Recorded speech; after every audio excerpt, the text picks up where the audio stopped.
حمزين ذاك شخص، خلنا نروح اسأله.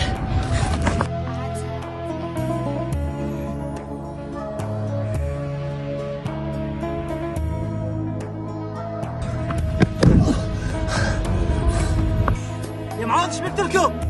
خوي انا من جماعة سبايكر وشردته وقاموا يقتلون من جماعتنا. خوي اريدك بس تساعدني، انا من جماعة سبايكر. حبيبي شنو سالفتك؟ بس علي كيفك يا معود؟